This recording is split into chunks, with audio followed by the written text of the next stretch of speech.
This is Beyond a Reasonable Doubt with your hosts, Mark Garrigus and Gary Smith.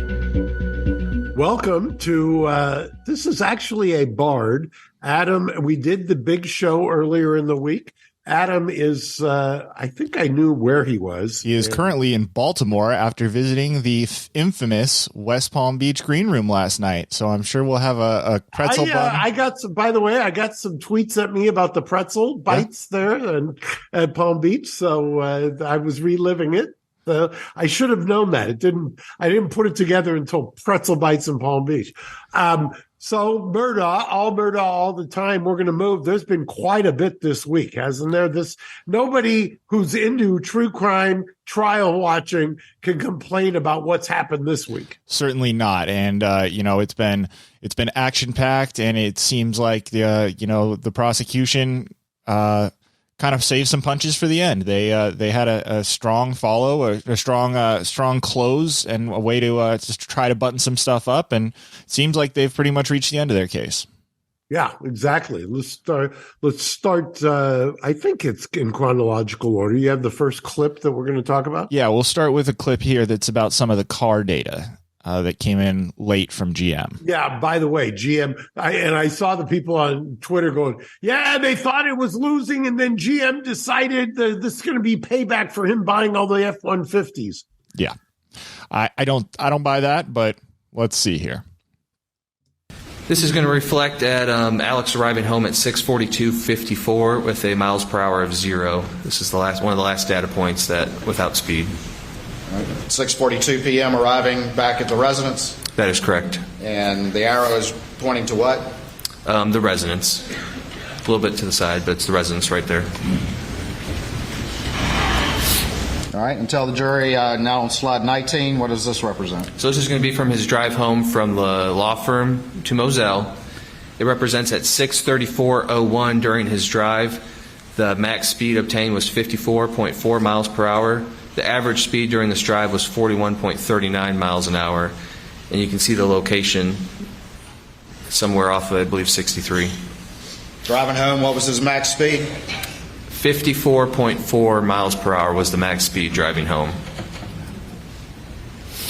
All right, slide 20. All right, so now we're at where Alex is leaving for Alameda. This is going to be 9:07:06 p.m. Okay.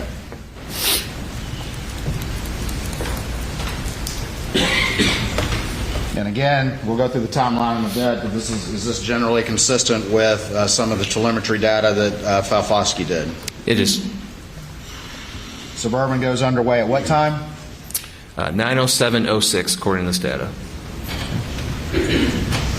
Moving on to the next slide.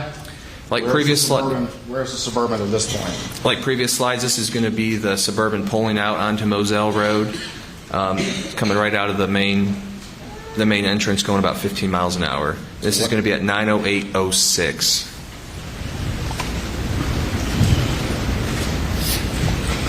What do we have right here? This is going to be 9:08:18 with speeds approximately 37 miles an hour. Where's the Suburban heading at this point? Towards Alameda. All right, slide 23. We have a reference point here. Can you explain what that is to the jury? So the orange dot, that's going to represent approximately where Maggie Murdaugh's phone was located. Yeah, so they're going to argue that he tossed the phone out of the Suburban at that point. Correct. And they're also, it's not in this clip, but later in the testimony, they are using this as a baseline, that part about the highest speed that he reached on the way home from the law firm. They're going to then say that he was speeding at a much higher rate going to and from Alameda. And they're going to try to use that to suggest that there was some urgency that was forcing him to drive in a manner that was not congruent with how he normally drives. I'm not necessarily sure I buy that, but I could make an argument that in the backcountry of South Carolina, once you get to 8 or 9 at night, there's a lot less people around, and it's a lot easier to go at a faster speed in a somewhat safe manner. So I don't know, but that's certainly where that testimony was headed, I think. It's exactly right. And I think there was some suggestion, at least, and they may argue this, that the speed slowed at the area where the phone was later found, as if you slowed down in order to toss the phone. Right. That's, I think, what the argument will be. Yes, I agree. All right, we have another clip here of another SLED agent who is testifying. Is this the clip where Dick is doing the cross? That's correct. And Okay. I particularly for the lawyers or people who appreciate courtrooms, this was my favorite as the latter of those two people. I enjoy a courtroom, and I thought that this was particularly fun. Let's check it out. Could you repeat the question? Did you speak to one of his physicians or any medical personnel and ask them if he was competent to speak with you in the hospital? I did not. Okay. Now let's look at part of the records that are in evidence. And there was drug testing done on this day, correct? Again, they did not discuss with me his medical records. Mr. Arpulian, they didn't talk to me about his medical records. And you didn't ask them, did you? Did you ask them? The testing that was Did being you done, ask them? We did not ask to discuss specific aspects of Mr. Murdaugh's medical condition.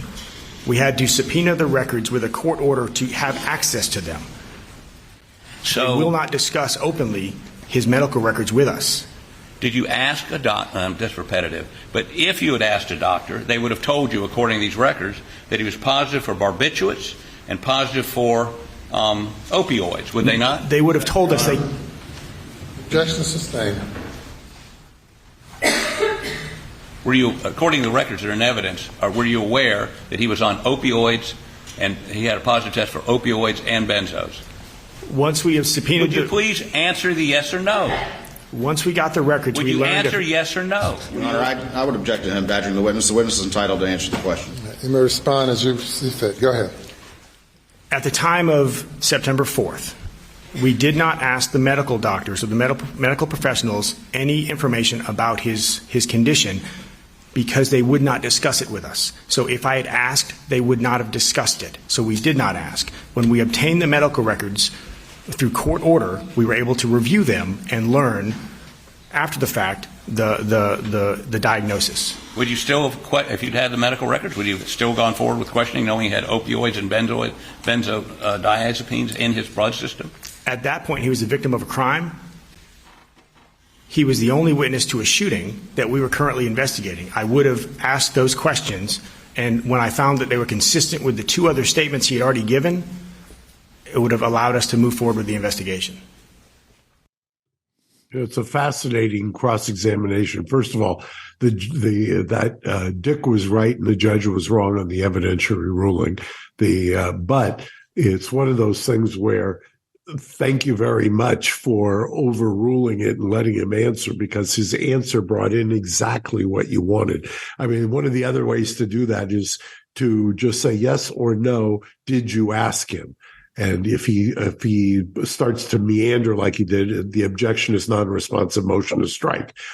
Here, he gave an answer that basically said or got out through Dick that he was under the influence, or at the very least had in his system opioids and benzos. So that, by the way, there's been all kinds of chatter on Twitter, I've noticed, about, you're going to claim he was on opioids, you're going to claim this. I don't know if you've seen it, Gary. I have. But now, not only, I mean, for all of those people who really thought they were in the weeds here, not only do we have medical evidence here that he was tested in real time and he did have it in his system, we also, don't forget, had his sister-in-law testify that his wife, who's now deceased, and his son, who's now deceased, were talking about the opioid addiction, hiding the pills, and all kinds of things like that. And there were real-time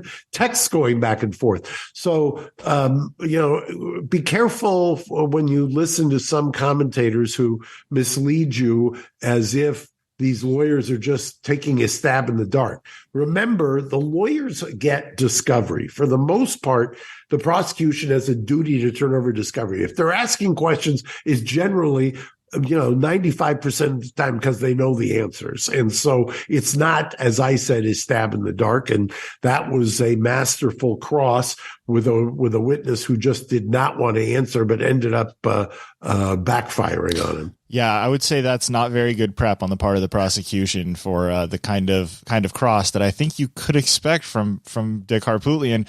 And it was very telling to me when he used Dick's name, when he Mr. Harpootlian. I just like, he seemed so frazzled that if I'm a seasoned defense attorney, which I'm certainly not, but I would imagine that that's just like seeing blood in the water. You're just, you've got him. And plus, Dick is just asking a question. Right. If I'm a juror, and by the way, this cop comes and goes as a witness. One of the things you have to understand when you're a witness, you're parachuting in and then you're getting out. The lawyer presumably has developed a relationship with the jurors, love them or hate them. And if you've got anybody that's with you, they don't want to see somebody like pushing back on you because you're the person who's navigating them through the trial. Right. All right. Well, after the prosecution rested, there was a motion, and I wanted to play the judge considering that motion and then ultimately ruling on it and get your take. Let's check it out. By the way, in 40 years, I'll give you some statistics. Please do. That's why I wanted to hear your thoughts. I knew you'd have them. There's a motion for directed verdict that's made at the end of the state's case. The court is concerned with whether there is any evidence, either direct or circumstantial, which reasonably tends to prove the guilt of the accused, or from which the guilt of the accused may be fairly and logically deduced. In this case, we have had, is it day 20 now? 18 days of direct and circumstantial evidence. And the law makes no distinction between the weight or value to be given either direct evidence or circumstantial evidence. Nor is a greater degree of certainty required of circumstantial evidence than of direct evidence. Cases can be proven by direct evidence, circumstantial evidence, or a combination of the two. At this stage of the proceedings, there's evidence to support a guilty verdict if it is believed by the jury. I therefore deny the motion for a directed verdict. Ready to roll with the defense? Rock and roll, Your Honor. Rock and roll. All right, well, let's take a 30-second stretch and bring the jury out and press on. Yeah, that's in California, it's called 1118. In federal, it's called a Rule 29. And if you're a lawyer who's been doing this for a long time in the criminal, even though they call it a directed verdict, then you might think of that in terms of a civil case. In a criminal case, after the prosecution rests, you make that motion. And I can count on one hand the number of times that a judge has taken it away at that stage. Sometimes I've had the experience many a times where a judge will take it under submission. And he says, wait, I'll wait and hear the rest of the evidence. But it's very rare. I can remember twice in federal court and more than twice in state court, a judge granting an 1118 in state and Rule 29 in federal. But it's exceedingly rare, and you shouldn't put much stock in it. And by the way he phrased it was very artful. He an accurate statement of direct versus circumstantial evidence. Both are good. That's what the jury instructions will say. And he couched it exactly right. If the jury believes it, then they could find him guilty. And I think that's an accurate statement of what the evidence has been so far. What do you think that we'll be back on Sunday? Yes. We may even have a guest. Yes, we may. And we'll probably be digging a little bit further into this trial. If you had to guess, how much longer do you think that this goes before we send it to a jury? 2 to 3 weeks. 2 to 3 weeks. All right, Mark, thank you very much for your time on this glorious Friday. You've reached the finish line. Go grab a cocktail and enjoy yourself, and I will see you on Sunday. See you there, Gary. Thank you. Thank you. Bye-bye. Bye-bye. Thanks for listening to Beyond a Reasonable Doubt. Stay tuned for more bonus episodes coming soon.